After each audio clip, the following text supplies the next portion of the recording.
Hey guys, Dr. John Cycling Tips. Today we're going to talk about suspension. We're not going to go too crazy, but we're going to help you set up your full suspension bike or your hardtail so that it can keep your wheels glued to the ground. And that's really what suspension is supposed to do, give you the most grip over uneven terrain. And so from a roadie background, I rode cyclocross bikes on mountain trails, just rigid. Suspension is something new to me. And the idea of having squish or loss of efficiency is something I don't like. So I usually just make it as rigid as I can. I pump up the volume, I lock everything out, but that's not necessarily the fastest. I was going for a KOM at a local mountain bike course. It's a climb. And there's a turn near the bottom when you're going pretty fast. And so I'm going around the corner and I couldn't quite make it. There's a drainage ditch right there. Heading straight for the drainage ditch, I thought, oh boy, here we go. I'm going over the handlebars. I tried to jump it, didn't get it right, landed in the ditch, and my fork absorbed that shock. I stayed on the bike, and that was the first time that I thought, oh, you know what? There's huge benefit from the emergency bailout. You hit a rut, you hit a line that you don't expect. You can still continue. You're not going to fall, whereas on that cyclocross bike, broken collarbone, we're going to the hospital. So this is my friend Aaron's bike. We're going to get him set up right. There's a couple things on full suspension. There's obviously the shock and there's the fork. And the first thing you want to do is set your sag. And so the sag is when I sit on the bike and I put both my wheels on here, how far do I cause this shock to sag? And you can tell from this O-ring. So right up to the dust cap, I'm going to start the O-ring here. As I sit, that shock compresses and then the O-ring stays there. We call it a percentage. And so some shocks actually have a percentage marked on here. This one doesn't. You get a trusty ruler and you see how much travel there is. And then we better use the metric system. So we're looking at 4.5 centimeters. And so if we want between 20 and 30% sag, then I'm going to just make sure that my O-ring, when I sit on it, fully weighted, goes about 20 to 30% of the way through. 20% if you want a little more rigid for an endurance, like a Leadville, Schwamgen, Lutsen. 30% if you're doing some technical trails. If you want more of that enduro feel, you want a little bit more squish. I keep it closer to that 20 depending on what I'm doing, but if I'm just riding the trails, 25 is kind of my sweet spot. So we're gonna make sure that we put the O-ring down here. We're gonna get Aaron to sit on there, and then we're gonna measure out the sag. Same thing for the shock. There is sag for the shock too. Here's the O-ring. Slide it right down to the dust cap. When you get on, you should get less. This one has too much air in it, we can see already, but you want about 15 to 25% sag. The reason someone asked me from a roadie background, why do I want sag? Why do I want to be here? Well, you want not only the bump, but you want like a droop too. So you want to be in suspension in order to keep your tires on the ground over uneven terrain. You don't want to only be able to drop down. You want to be able to have that float up too. So if we're in a percentage of sag, the suspension is going to work the best. Both of these actually have Schrader valves. So for example, on the fork, it's usually the left hand, especially on these Fox and RockShox. This will expose that Schrader valve, which is just a standard air valve. And you put air in or let air out. If you need more air, you can either add air or you can add volume spacers. We're not going to go over that today. For most people, you just need to add air.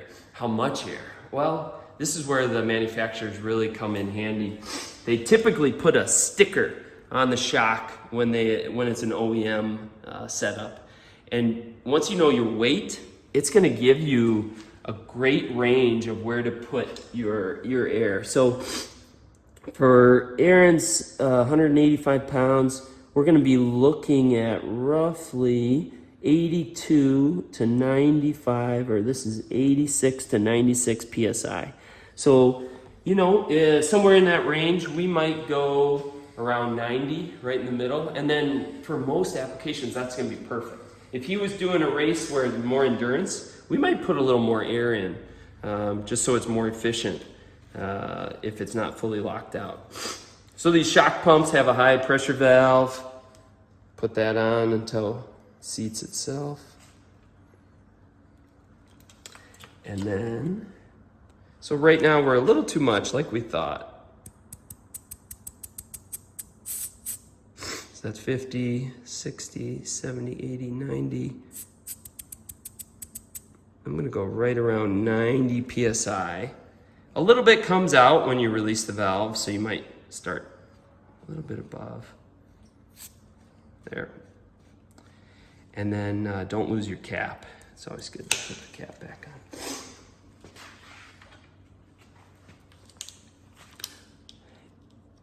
So here's the volume of air. This will again set our sag. The manufacturer is really good initially setting it up. I feel confident leaving it there for his weight. And then we gotta set the rebound. And so the right side of the shock, this will be your oil, the damper, and your compression and rebound settings. Some of you may have noticed on the bottom of this shock, there is a little knob and it says faster or slower. That's gonna do your rebound. And so rebound is when a shock gets compressed, it comes back to its initial setting, that's the rebound. So we want somewhere in the middle. Thankfully on this sticker, it said between 5 and 7 clicks. Okay, that's perfect, we'll probably do 6. If you set too fast of a rebound, it'll feel like a pogo stick. It'll rebound super fast and won't be as smooth. If it's too slow, it might not rebound enough before the next compressive event, so you're not gonna get the most out of your shock. Again, most applications, right in the middle, that's all you need to do. You can tweak it, personal preference, or if you're used to riding a rigid bike, you may shift your weight more than someone who's beginning to just ride a mountain bike. You might prefer firmer, a little bit less. Again, you can dial that into your personal preference, but we're gonna put 7 clicks in. So we started fully closed. 1, 2, 3, 4, 5, 6. And then giving it the old feel test, that's about right in the middle. We'd want to ride it, make sure it feels good. You could make micro adjustments. My favorite thing, I'm a tinkerer, so I love to see what this does. What does that do? Try a couple clicks one way or the other. Go ride a little section of trail, come back, go back to where you were, and then do a couple clicks the other way. See if it feels better. If it does, then maybe you back it in 1 click. 1 click's so close, you're not going to notice a difference, so I always kind of go in 2 click increments for that rebound.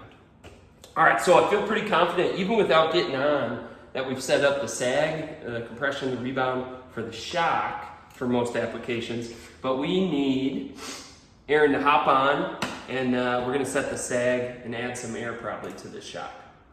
All right, so we got the O-ring flushed up against the dust cap. We're gonna take the sag, and we're gonna shoot for somewhere between 20 and 30%. We're just gonna ride some local trails, so we might be closer to 30% sag. So you wanna hop on. If this was a race setup, you might have your hydration pack on, full kit. You want roughly the weight that you're gonna put in there. Now carefully unseat yourself without adding a compression to it. Perfect. And then we'll take our measurement. This one doesn't have a percentage guide on it, so old ruler or make your own marks on there. With 4.5 centimeters, we're going to be roughly 40%. We're going to add some air here just to reduce the amount of sag.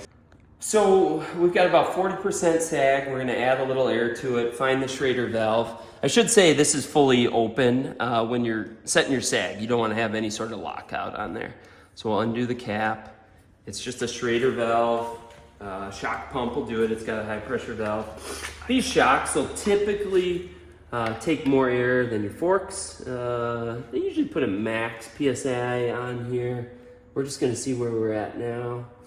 All right, so we're sitting at about 160, 170 PSI. We're going to add a little bit more.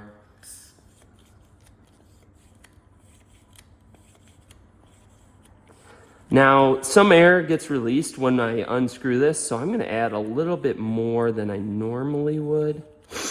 Let's go around 190.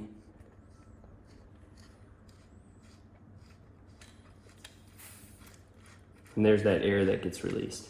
Again, it's typically not a lot, but you wanna overshoot judging for that loss. And we'll repeat the process. So we'll make sure it's fully opened, no lockout, dust seal, the O-rings down on the dust seal, and we're gonna hop back on the bike. So we're hopping back on after adding some air. We're gonna carefully seat ourselves, and then we'll carefully unseat ourselves without compressing it more. Come back, check the O-ring, eyeballing it. We got this perfect. We're around 30%, which is what I want to do. Maybe a little more than I would have for an endurance mountain bike event. I like a firmer, more rigid feel. But if we're just riding trails, a little more a shock with the ability to lock it out is perfect. The front, again, is about 15 to 20% sag. But we just used the manufacturer setting, and it got us to that number there. You can add more if it's an endurance event. You can lock out remotely, but sometimes you still have that little squish, and I hate that feeling of losing my efficiency. So for Leadville, Lutsen, Schwamgen, I'm adding more air than I normally would if I'm just riding some trails, especially to the main shock. The fork, I kind of leave set up because I can fully lock that one out, whereas the rear shock always has a little give.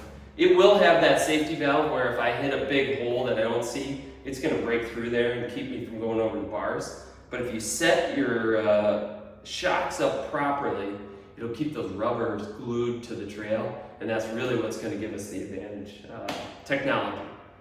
All right, guys, well, hopefully that helped know how much air to put in, what do I do with these shocks. And if it was helpful, like and subscribe, and we'll get some more videos to you soon. Thanks.